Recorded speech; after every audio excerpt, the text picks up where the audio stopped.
All right, so we're going to run a urinalysis, and basically what we have is we have 4 patients, and I've got the urine in these test tubes. You'll notice they're labeled, and then I've got them labeled on the paper towel that I have here, because what we have to do is we have to use these urinalysis sticks. And what these guys look like is they are basically sticks that look like this. You put them, basically dip them into the urine, and then you're going to do some comparing and contrasting on your results versus what they indicate here.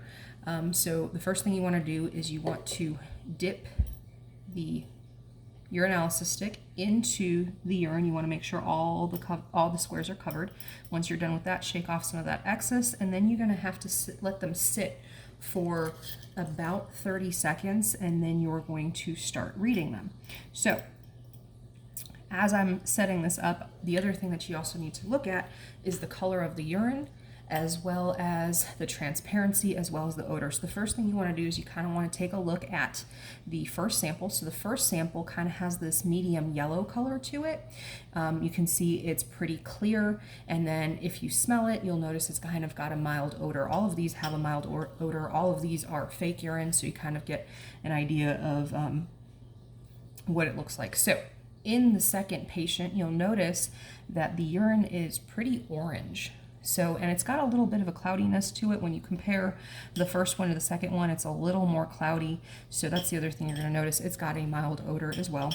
Patient 3 is going to have kind of a, almost like a yellow-green color, kind of a darker yellow color. And it's also a little bit cloudy, as you can see, and it's got a mild odor.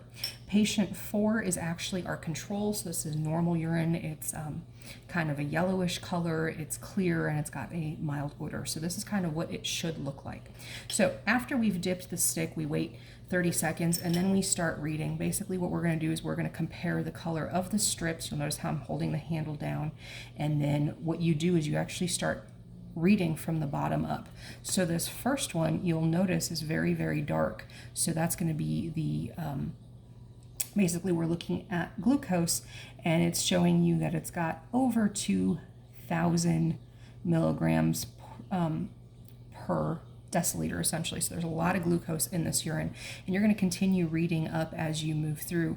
And what you're going to do is you're going to compare these results to the normal results that you have on that worksheet, as well as to patient 4, because remember, patient 4 is going to be our control. So you have results basically given to you, and then you're going to do the same thing for patient 2. You're going to read their results as well. And then whenever you find something that's abnormal that shouldn't be there based on what's normal and what patient 4 is, because remember, patient 4 is normal, and sometimes urine reacts differently with these reagent strips. So you want to make sure that you know what's normal, but you also know what's normal for the reaction to urine. So we have that, basically that control, which is patient 4. Anytime you see something abnormal that shouldn't be there, go ahead and circle that information on the worksheet, so that way you have an idea of what is different for each patient. From there, you're then going to read the patient history and then go through and try to figure out what might be going on based on their urine as well as their symptoms.